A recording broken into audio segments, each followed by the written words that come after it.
In this video today, guys, I'm going to be talking about why I left Keller Williams Realty.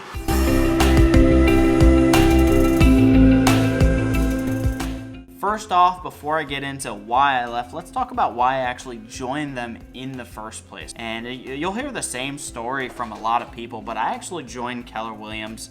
I just got into real estate. I just got my license, and I had no idea what I was doing. I didn't know where to go. I didn't know who to talk to or even what to do. So the most important thing to me wasn't necessarily any type of commission structure, wasn't anything money related. It all had to do with who is going to provide me with the most amount of, training, essentially, right? And when I went to the Keller Williams office, I got to sit down with one of their productivity coaches.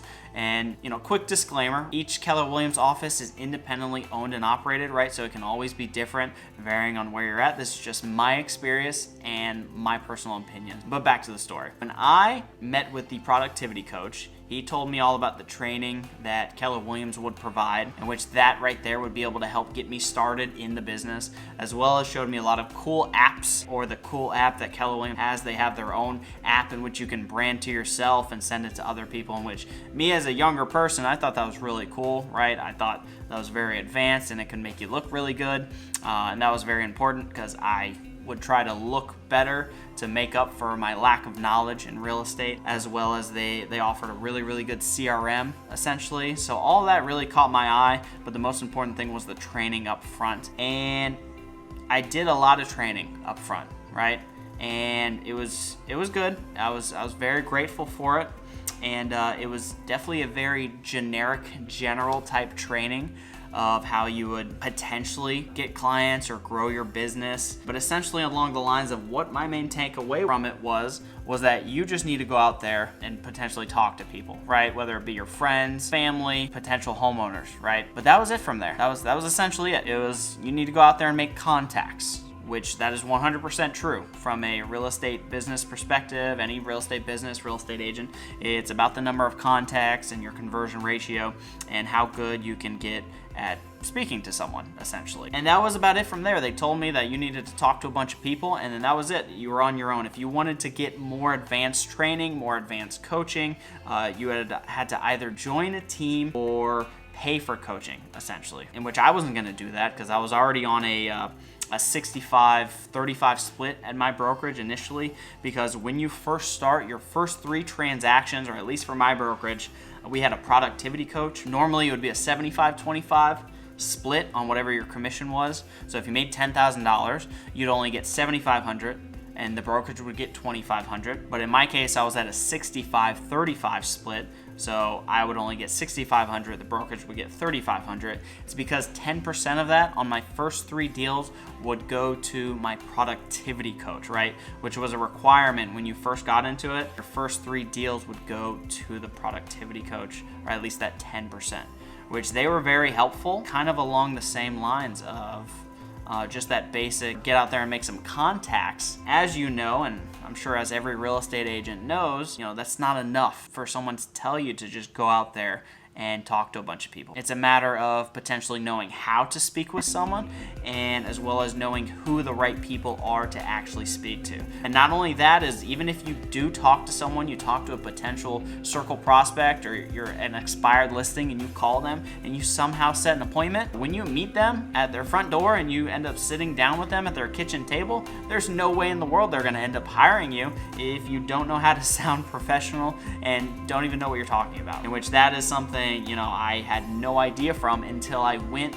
and paid another coach outside of Keller Williams online to be a part of their coaching program, in which that really helped levitate me to the next level. And it wasn't at all because of Keller Williams, or maybe just because I didn't pay for their extra coaching, which they provided.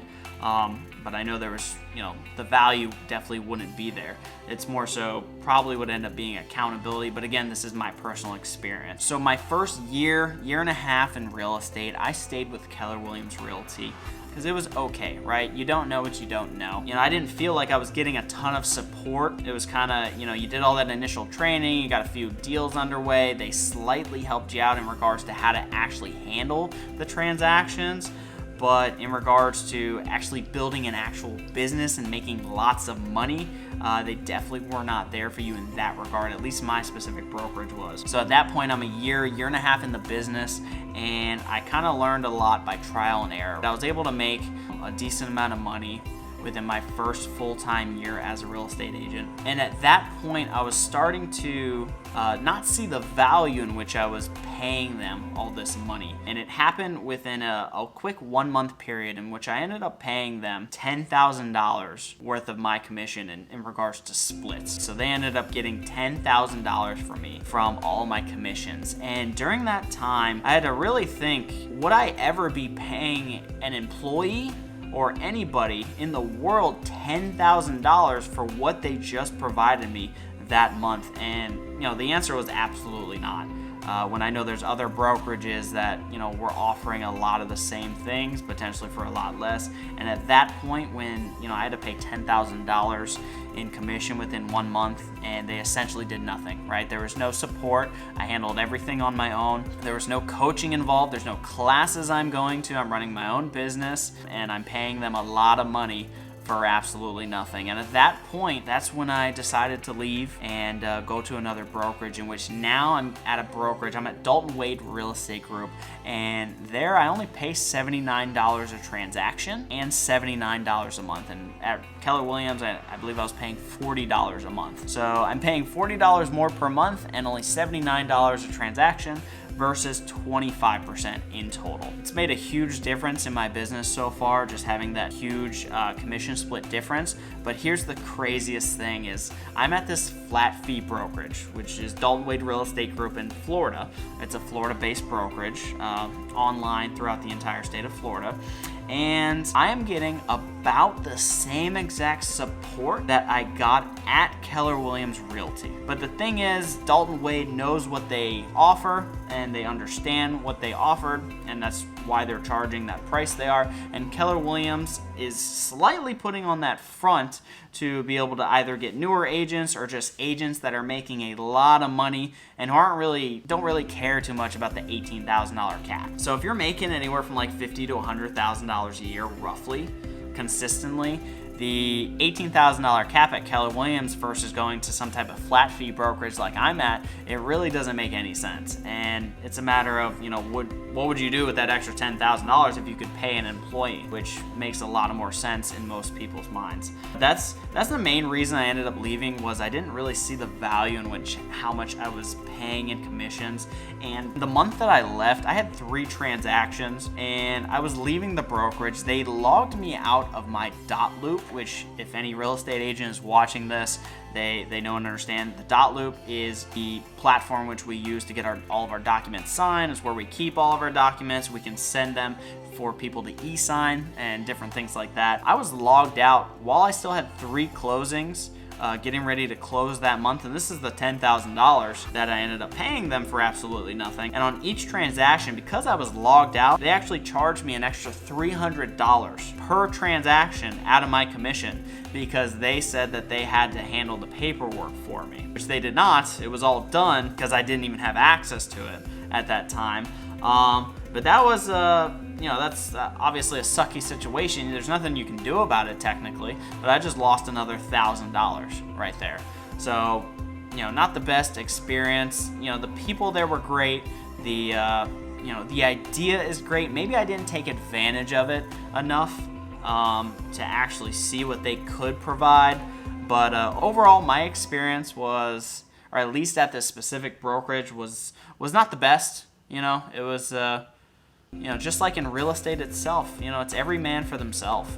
So, and unless you want a specific leverage or someone to really help you out or coach you, you're going to have to pay for it. So looking back at it, I don't know if I would have actually joined Keller Williams, or even if I did join Keller Williams, I would have made sure that I either had a coach right away to help me out and guide me on my path, or I would have made sure that I joined a real estate team.